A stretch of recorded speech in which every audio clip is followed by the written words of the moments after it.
Halo teman-teman fisika, ketemu lagi. Hari ini kita lanjut belajar lagi ya teman-teman. Kita membahas unsur, senyawa, dan campuran tingkat SMP ini ya teman-teman ya. Soal-soal tingkat SMP yang kita bahas hari ini. Kita langsung aja ke soalnya teman-teman. Nomor 1.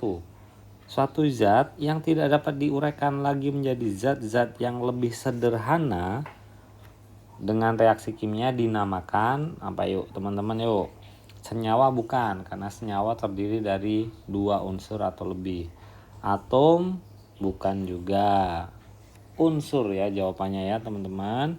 Neutron juga bukan. Neutron itu bagian dari inti ya. Inti ada neutron sama proton. Jadi yang tepat jawabannya adalah unsur. Nomor 2. Unsur berikut yang tidak dilambangkan dengan suatu huruf adalah dengan satu huruf ya maksudnya ini. Bukan suatu, jadi satu ini maksudnya. Dengan satu huruf. Yang mana yuk teman-teman? Apakah emas? Emas itu simbolnya adalah AU teman-teman ya. Hidrogen itu adalah H. Terus oksigen itu adalah O. Dan karbon itu C. Jadi jawabannya adalah yang A teman-teman ya. Selanjutnya nomor 3. 3 unsur yang paling dominan pada tubuh manusia adalah titik-titik. Yuk apa aja yuk yang banyak di dalam tubuh kita manusia itu apa aja? Apakah nitrogen? Nah ini udah kurang tepat ya teman-teman ya. Udah salah yang A. Selanjutnya oksigen. Iya, oksigen banyak ada di tubuh kita teman-teman ya. Terus ini ya berarti antara B atau C. Terus berikutnya adalah karbon. Iya, bener karbon ya. Hidrogen itu sedikit. Karbon. Selanjutnya adalah karbon. Hidrogen juga. Tapi natrium itu sedikit. Jadi yang lebih tepat itu adalah yang B teman-teman ya. Yang banyak itu adalah oksigen, karbon, dan hidrogen ya. Kita lanjut soal berikutnya. Nomor 4. Lambang dari unsur karbon adalah C ya teman-teman ya. Lambang dari karbon. K itu adalah kalium, Kr itu adalah kripton, dan Cr itu adalah kromium ya teman-teman. Kita lanjut soal nomor 5. Zat berikut yang merupakan unsur adalah karbon ya teman-teman ya. Garam itu senyawa, air juga senyawa, alkohol juga senyawa. Selanjutnya Fe, lambang dari besi ya teman-teman. Jadi Fe itu adalah lambang kimia dari besi. Lanjut nomor 7. Zat murni yang terbentuk dari 2 atau lebih unsur melalui reaksi kimia dinamakan apa yuk teman-teman? Zat murni ataupun zat yang asli yang terbentuk dari 2 atau lebih unsur itu adalah senyawa ya teman-teman. Jawaban nomor 7. Kita lanjut soal nomor 8. Air merupakan gabungan antara hidrogen dan apa teman-teman? Simbolnya air itu adalah H2O. Berarti hidrogen dan oksigen. Ini ya jawabannya ya teman-teman. Nomor 9. Menurut susunan partikelnya, zat-zat dapat dibedakan menjadi titik-titik-titik. Yang mana yuk teman-teman nih? Jadi menurut susunan partikelnya, zat itu bisa dibedakan menjadi ini ya teman-teman ya. Campuran, senyawa, dan unsur sesuai judul dari materi ini. Selanjutnya lagi nomor 10. Garam dapur mempunyai lambang NaCl ya teman-teman. Garam NaCl. Selanjutnya lagi nomor 11 teman-teman. Berikut ini yang termasuk unsur logam adalah logam ya. Logam kita cek, besi logam, seng logam, hidrogen bukan logam. Jadi nomor A, opsi A salah. Oksigen jelas bukan logam, B salah. Seng logam, besi logam, tembaga logam. Oke, jawabannya ini. Ya. Nomor D pun, opsi yang D pun ada oksigennya, berarti bukan jawaban. Jawabannya adalah C. Kita lanjut soal nomor 12. Unsur-unsur penyusun gula adalah, yuk, gula itu apa teman-teman? Gula itu simbol kimianya adalah C6H12 dan O6. Nah, dari sini teman-teman bisa lihat unsur penyusun dari gula itu adalah karbon, hidrogen, dan oksigen. Yang mana opsinya karbon, oksigen, dan hidrogen adalah yang D teman-teman ya, jawabannya nomor 12. Kita lanjut soal nomor 13. Unsur yang bentuknya cair contohnya adalah unsur yang bentuknya cair. Apa teman-teman? Oksigen bukan, karbon juga bukan, itu kan gas ya. Raksa. Nah, ini air raksa ini adalah unsur yang bentuknya cair. Cuka ini senyawa ya. Cuka bukan unsur. Lanjut nomor 14. Unsur dalam tubuh manusia yang paling besar adalah unsur yang paling banyak di tubuh manusia. Apa yuk teman-teman? Itu adalah oksigen ya teman-teman. Ini yang paling banyak berada di manusia. Nomor 15 sekarang.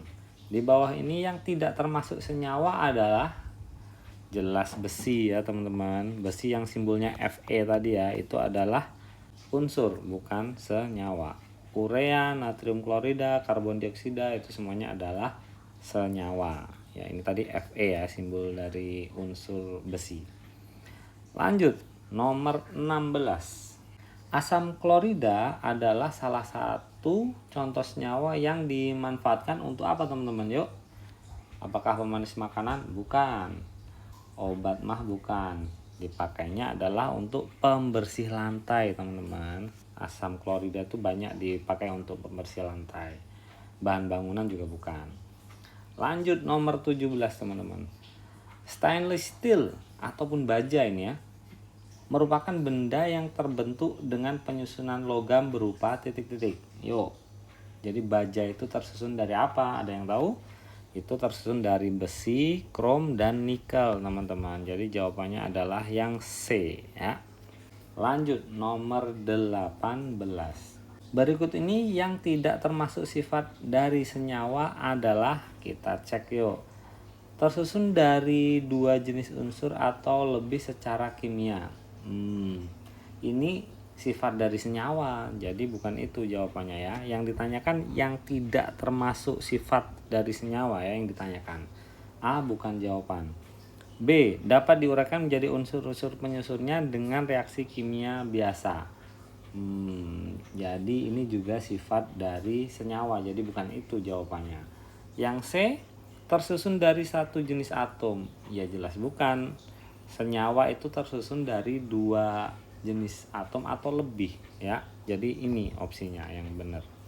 Dan D kita cek perbandingan massa unsur-unsur penyusunnya selalu tetap. Itu juga sifat dari senyawa. Lanjut teman-teman, nomor 19. Campuran yang serba sama dan masing-masing zat yang tercampur tidak dapat dibedakan dinamakan campuran homogen teman-teman ya. Jadi sudah larut semuanya, jadi kita nggak bisa membedakan campuran 2 zat tersebut atau lebih zat yang tercampur, itu kita nggak bisa membedakan secara mata langsung. Dengan mata dengan langsung dilihat dengan mata kita nggak bisa membedakan. Itu disebut campuran homogen ya, sudah benar-benar tercampur. Nomor 20. Senyawa yang mempunyai fungsi sebagai pendingin adalah, ayo ada yang tahu nggak nih? Senyawa yang fungsinya sebagai pendingin apa yuk teman-teman?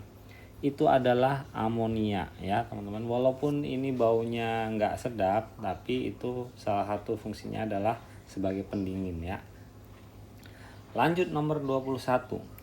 Urea merupakan senyawa yang banyak digunakan sebagai apa teman-teman? Sebagai pupuk di sawah ya teman-teman. Sering dengar seharusnya teman-teman, pupuk urea. Nomor 22. Kalsium karbonat banyak dimanfaatkan manusia sebagai, ada yang tahu? Nah, ini sebagai bahan semen teman-teman. Jadi banyak dipakai untuk bahan bangunan ya teman-teman.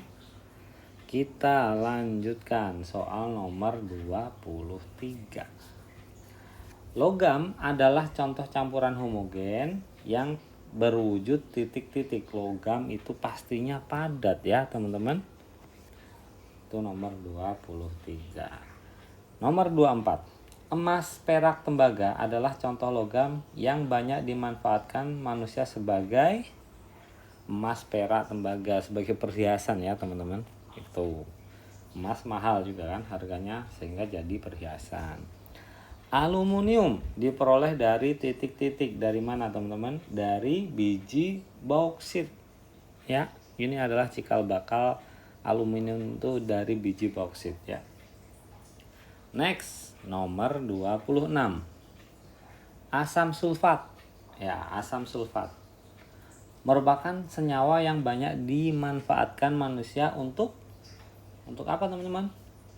Pengisi baterai? Bukan. Yang tepat pengisi aki ya teman-teman ya. Pengisi air aki di aki. Terus bahan bangunan bukan, pengembang kue juga bukan. Oke. Lanjut nomor 27. Soal nomor 27. Senyawa aspirin. Nah, teman-teman dari namanya aja ini teman-teman harusnya udah ngeh ya. Senyawa aspirin banyak dimanfaatkan manusia sebagai obat sakit kepala. Oke ya. Selanjutnya nomor 28.